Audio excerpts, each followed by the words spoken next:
The world is at war with COVID-19.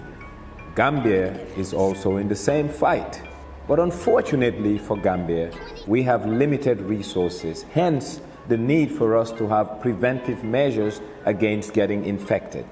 It starts with us frequently washing our hands with soap or using hand sanitizers. Also, we need to limit our interaction with people so that we can stay safe and uninfected. Lastly, if we have people showing signs of coronavirus symptoms, do not take them to a healthcare facility. Let them stay home, call 1025 and allow professionals to handle the matter thereafter. Let us all stay safe. Let us prevent ourselves from getting infected, and let us fight this fight together so that Gambia can emerge victorious against this virus. God bless us all.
President Adama Barrow has declared another state of public emergency as the number of COVID-19 cases hits 24 in the Gambia.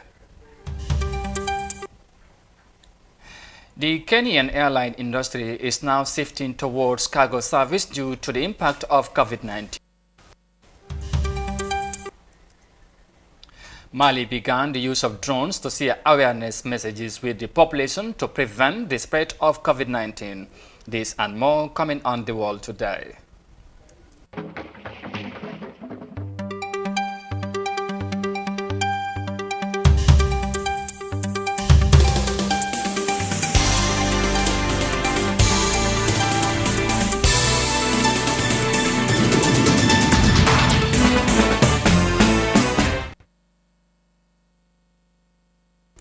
Hello, this is Africa TV. You are watching the World Today News Bulletin. I am Amadou Kante. Many thanks for joining us, and now the news in detail.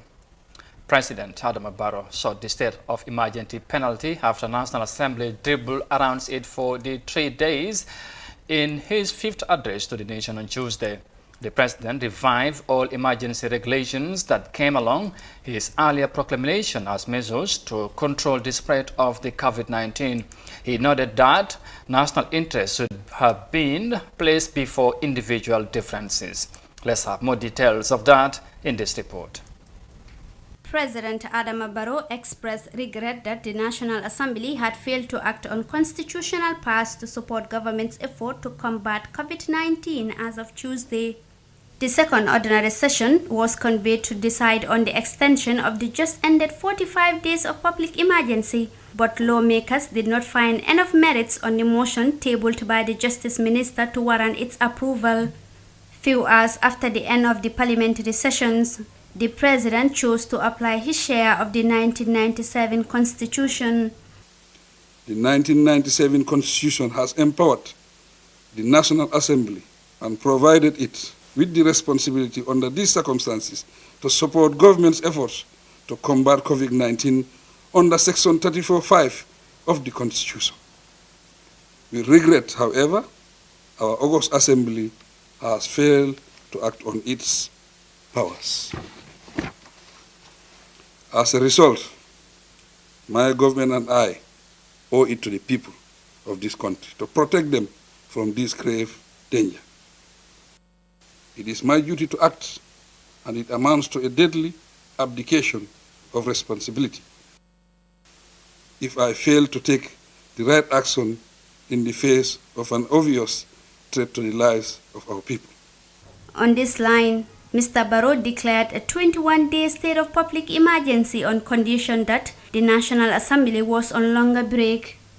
I have evoked the powers conferred on me by Section 34(6) of the 1997 Constitution to further declare by proclamation published in the Gazette effective today, 19 May 2020, that a state of public emergency continues to exist in the whole of the Gambia. Since the National Assembly is no longer in session, the state of public emergency shall last for 21 days in accordance with Section 34(2) of the Constitution. Accordingly, I have also reissued the emergency regulations that were in force before the state of public emergency expired. They include the regulations declared on the 26th March 2020 and extended by the National Assembly on the 3rd of April 2020. By this proclamation, all the emergency regulations, including the restriction in public gatherings and those governing essential goods before the state of public emergency expired, have been renewed. Currently, the country is nursing 10 active cases of the coronavirus, with attention on expert prediction of 100,000 cases within a short period of time. Without respect to preventive measures, it further predicted that up to 9,000 deaths could be recorded in the country. For iAfrica News, I am Julden Yai-Suare. President Adama Barrow extended the state of public emergency for 21 days throughout the country. Now, a private technology firm in Mali is now using drones to raise public awareness on the dangers of COVID-19 global pandemic. The new communication system is expected to attract public attention on preventive measures against the virus as the number of cases continue to increase. Citizens have welcomed the initiative, saying it will help in reaching out to even the remote communities. Here's more details of that. The rapid rise of COVID-19 cases in Mali is worrying. The situation triggered Musa Jara to use his mechanical skills to serve the community. He has created a speaker drone that flies above Sibi village, educating residents on COVID-19. Our target is those populations that do not believe much in the existence of this disease. We're also targeting those people who live in very remote areas of Mali, who have no access to a television, radio or the internet. The drone helps in creating awareness on COVID-19.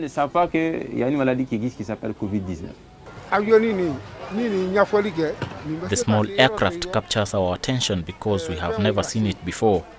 I very much appreciate this initiative and I would like to thank whoever who designed it. I've learned a lot of new things from it in the course of my message. Jara heads a technology company. His company has a training center in robotics and advanced technologies. According to him, he trains the youth on how to program drones. Jara's drones are different from the normal ones because he makes them using recycled materials. 70% of the components are made from used plastic bottles and plastic waste. We also make our own programs for the drones. Of course, we use other programming software, but we make our own and encrypt it ourselves.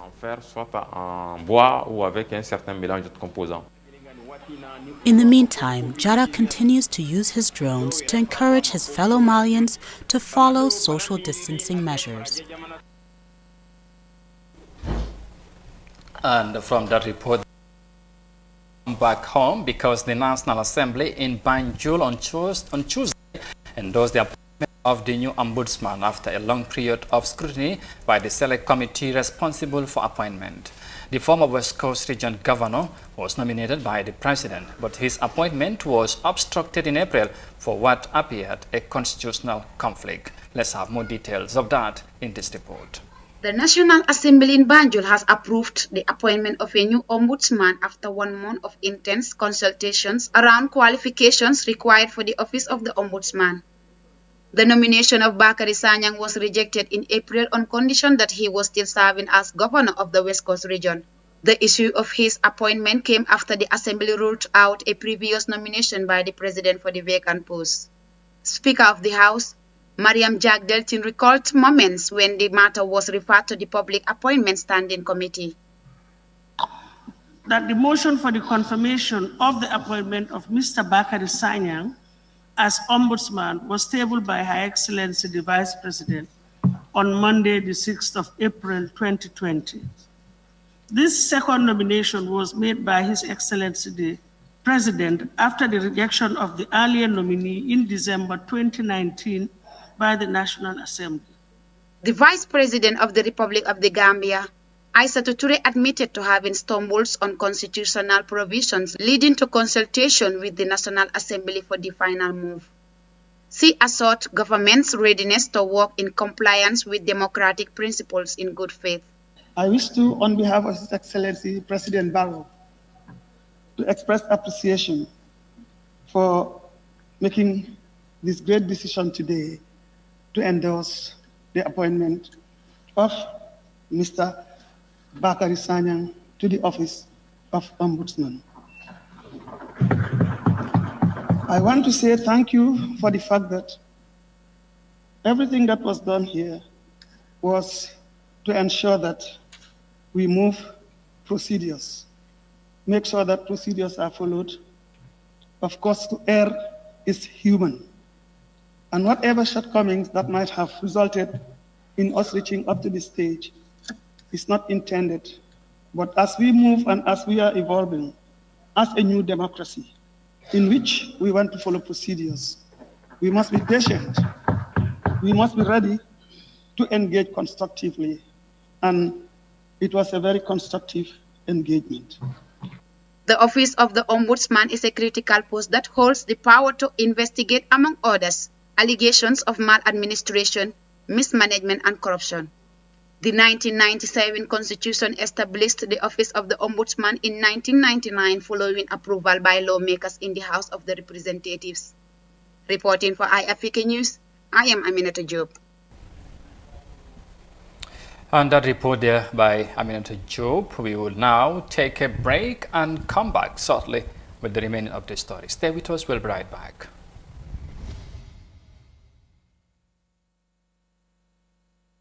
Badingol men be Gambia anin Gambia e bantala mbenga nyillon ko TRRC bala doko sallabang le kono andi la doko be lori men kan wala hadama dingol men na nyanto tinyata nyim banko kanjang kabrin July karo 1994 sangola kana January karo 2017 sangola woto momo yalon ko e mantorata nyi wato kono andi man futa TRRC follow pour que la kuma kan di safo me statement no ye fere ke ye futa TRRC ye la kuma kan di ataria nyama yo pour kana TRRC ye fen kenam pasoti kana futa je wala fen dépense pour ka futa TRRC ke la kuma kan di abe sendi le male barembe nyim fanan ko en la ko pour ka statement o fanan di amanke ko momo ye la kuma kan di TRRC ibelo la television o nyatole mobe jube wotude tele bulu ni laptop ka testify mobe ye la moy mobe je iso kenole bar ni man la fo fanan na ese kuma kango dinole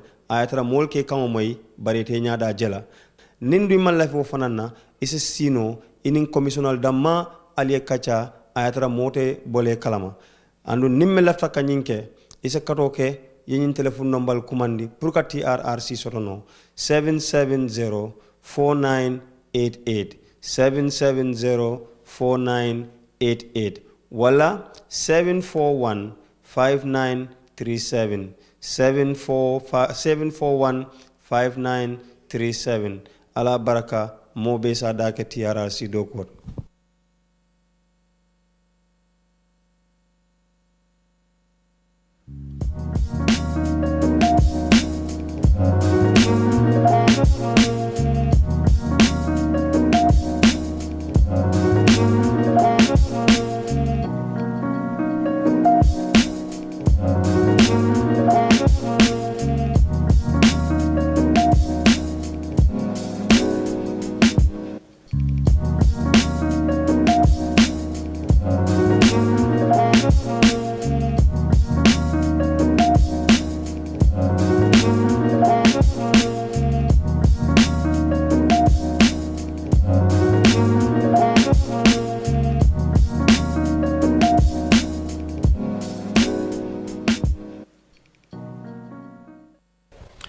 Welcome back. You are watching the World Today News Bulletin on Africa TV, and now to the rest of the stories.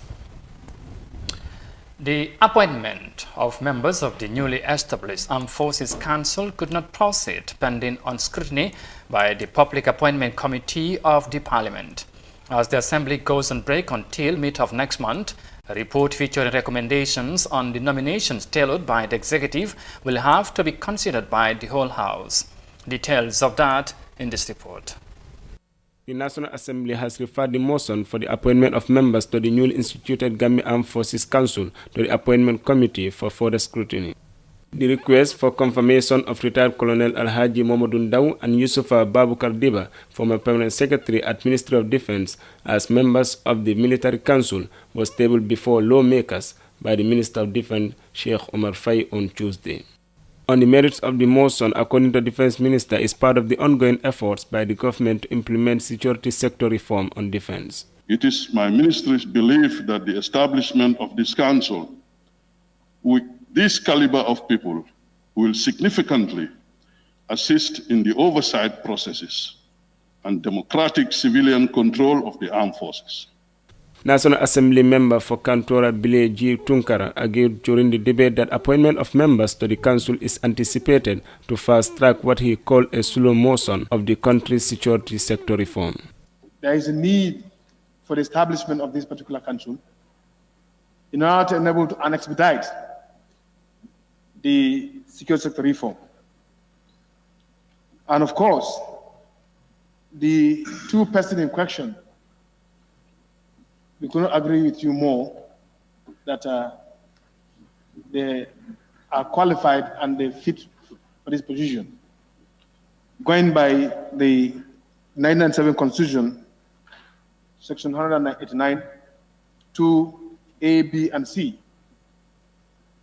Looking at that qualification, they should serve as policy advisors of government or to the president in issues relating defense and strategy. The Gambia Armed Forces Council, which serves as advisory body to the President on policy issues around defense and security, is chaired by the Vice President with other members including the Minister of Defense and Chief of Defense Staff. Reporting for iAfrica News, I am Lamin Sane. And from the report there, next we head to Kenya because the Kenyan aviation industry is now shifting towards cargo service to raise revenue as passengers' flights are grounded due to the outbreak of the coronavirus. Other airline operators are also thinking on the same lines with the airport management, whose operations are largely affected too. With many countries limiting movement of goods and services, authorities hope that the new system will help to balance the equation with the businesses. Let's have more details of that in this report. Kenya Airways is banking on cargo for revenue while passenger flights remain suspended. The national carrier has converted 4 of its wide-body passenger planes and it's leased an additional 12 aircrafts to expand its cargo arm. But other airlines have also had the same idea to shift to transporting goods amid the coronavirus pandemic. We've had increased frequencies with other international lines that have actually realized the deficit that existed in the market. With flights grounded, the Kenya Airports Authority, which manages the country's main airports, is also struggling. The passenger traffic means the majority of its revenue streams have dried up. So it's also relying on cargo until regular international and domestic flights resume. We are going to uphold the air cargo strategy and, of course, value proposition, which focuses majorly on speed, but right now we'll be able to fulfill punctuality, visibility, and of course predictability of supply chains. And that's the way we can only plug ourselves into global supply chains. Even a top global logistics firm like Schenker said they've been adjusting, with its staff advised to work from home. People are our strongest asset. And this is one time I've actually seen people really come out and become creative, resilient, being able to come up quickly with solutions. And that has allowed us to pass those solutions to the customers and prosper. But even cargo isn't a sure thing. At another logistics company, Panalpina Group, staff are busy getting fresh flowers ready for export. It connects flower farms in Kenya to buyers in Europe. But it said end markets have been unpredictable. It's been very tough since, I think since the beginning of March. Initially we saw a decline in tonnages, because a lot of our customers are shipping to the auctions in Holland, and the auctions more or less closed down for a couple of weeks. So we saw a significant decline in the export. Subsequent to that, a lot of the airlines withdrew capacity from the market, because when the passenger flights stopped around the rest of the world, there was a significant pressure on the freighter capacity. So they had to move the airlines elsewhere to support things like import of medical equipment for hospitals. You've had countries where, due to lockdown, florists have not been allowed to stay open.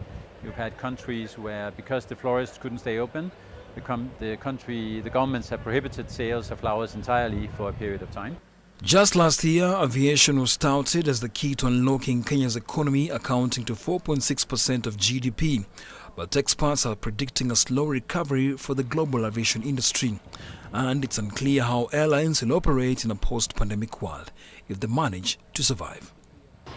It's indeed a beehive of activities right here at the Jomo Kenyatta International Airport, cargo airside. And this is to make sure everyone around the globe who has been affected in one way or another by COVID-19 is sorted, from the horticultural services, from the pharmaceuticals, all under this project, to make sure that indeed even those who are trying to make sure that ends meet are stable. 36,000 workers are working, all courtesy of the cargo business going on here in Nairobi. And from the report there in the Kenyan capital, Nairobi, next we do some sports-related matters, because football fans in Ghana are yearning for resumption of actions following months of silence on the playing grounds. Since the ban on all sporting-related activities to curb the spread of the COVID-19, there has not been live actions, as Ghana Premier League is suspended. Sport betting companies are also facing financial challenges due to the suspension of all major sporting activities. Here's more details of that in this report.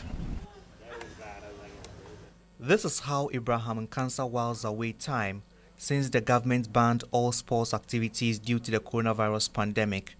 Nkansa can no longer go to the stadium to cheer on his football club, Accra House of Oak, because the Ghana Premier League has also been suspended. He says life has been tough without football. When games are being played, you know what football carries. It carries so many things. It brings happiness. Sometimes you and your wife even have a problem, but because of a certain, you go to the stadium, maybe Hearts have won, you become happy. Now that there is no football, it is very, very difficult. Nkansa is the leader of the Die Hard Supporters Union, a football fan club that supports the national team, the Black Stars, during matches. Now that football activities are suspended, he's had to cancel all drumming and singing rehearsals with his team. It's not easy at all. We wish football comes back. We wish as much as early as possible. The coronavirus pandemic has not only impacted the lives of football fanatics, it has totally disrupted global football. With the major European leagues still suspended, betting centers like this, where football fans gather to watch their favorite clubs play, are now empty. And that has affected the revenue streams of these betting centers. Customers, for instance, what we have here, what they normally do is that they come here to bet on such matches, like the Premier League, the Bundesliga, and these matches all have been suspended due to COVID-19. So it has really affected our company and our betting. It's uncertain when football will resume and when stadiums will be packed with football fans once again.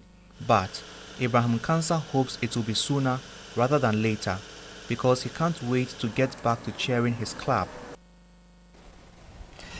That sporting report there from Accra, Ghana, finally brings this news bulletin to an end. But for more details of this and other stories, you can also log on our website on africa.tv. Many thanks for the pleasure of your company. Thanks for watching. Stay safe and bye for now.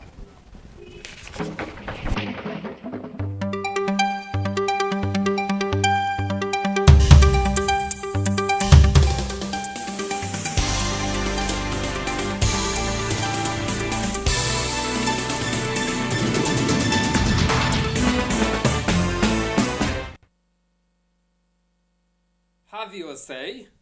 Fellow Gambians, my government has approved a $500 million emergency fund COVID-19 menace. xaalis bi tege yomb na waaye xam lu jafe mooy séddale bi ni ñu ko séddalee ak ndax dinañ ko jox ñi ko yeeyoo wala duñ leen ko jox loolu moo jara laajte. cos loo xam ne la nit yee tax ñu joxe ko te nit ñi ñoo leen fa teg te xaalis nit yi la comme xaalis yi population bi la wax dëgg yàlla li gënoon mooy ku nekk gis sa boppa man su ma sañoon daal ñu séddoo ko nu mu waroo buñ si def xaaj loo ñii diw nañ ko si ku nekk loo war a am nga am ko. askan bi seen dem ak dikk bu ñu wàññee mu jël ko def ko si loolu noonu participer ko si loolu noonu ba nga xam ne danañ mën a ànd ak moom si wàññi suñu dem ak suñu dikk. génne leen xaalis bi nañ ko génnee ñu defar suñu réew mi defar réew nag da nga koy commencé njàng mu baax nit ñi di faju feebar di faju tan feebar di faju dafa xemul kombo loolu affaire bi du kombo rek nañ génne ci àll bi yëpp ñu defar fa hôpital li war man mi nekk kombo moo war ka nekk fototo moo war ka nekk Paka Ndiogu moo war ko nekk feneen. waaye nit doo ko mën a wax mu teg këram joxuloo ko dara lu mu lekk soo ñun balaa corona dañu rey xiif moo ñoo rey. nguur bi su nekkee ne 500 millions Gambie ñaata population bi ñu ñaata lañ. 2 point or 1 point. ok 2 point boobu noonu su nekkee dañ ko war a séddale si nit ñi ku nekk ñaata la war a am. million su bëri soosu noonu nañ ko xaaj jox xel benn xaaf ñu téyegum ñu jël beneen xaaf bi yóbbu ko ci communauté bi ñu téyegum. silang ni arda ko bulu courant lu sotota ani borolu sayin pentanglu panande nyante hakilo falol panankan ya foko nga ta si suo kono man sala million be maburu nga bulo kono man sana la kuol bebe kuo be kala jeto hana nyil min fankana fontolian ko nga ta si suo kono fotolo man tara man sa do kuol nin karo fate man tara kejo xaalis boobu dañ ko war a xaaj ñu jël xaaj bi dugal ko si wéru yaram bi ñaareel xaaj bi dugal ko si askan bi. Have you say? Hey there. You must have heard about the new viral disease called COVID-19, or most popularly, coronavirus. The World Health Organization has declared the coronavirus outbreak a pandemic. Here are some myths and facts about the coronavirus COVID-19. Wow, Manduma Diga. Diga getting the coronavirus is a death sentence. No, Lord Digger. According to a study by the Chinese Center for Disease Control on February 18, the virus has only killed about 2.3% of the people who have contracted it.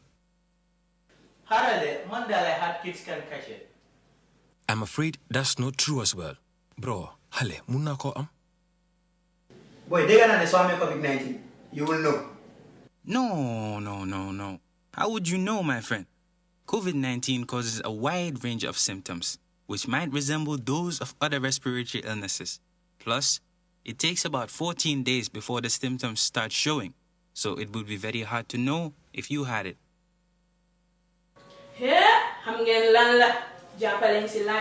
Because I heard garlic can prevent it. Garlic is good for you, but whether it prevents the disease or not hasn't been confirmed yet.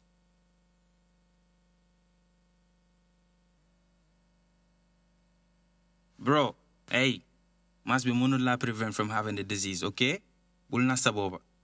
But with that said, the mask should be worn by infected people so it can cover their coughs and sneezes.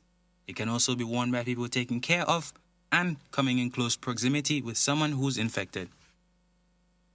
We are safe in the Gambia because they gonna he can kill the virus. They can be more the fatanga rek.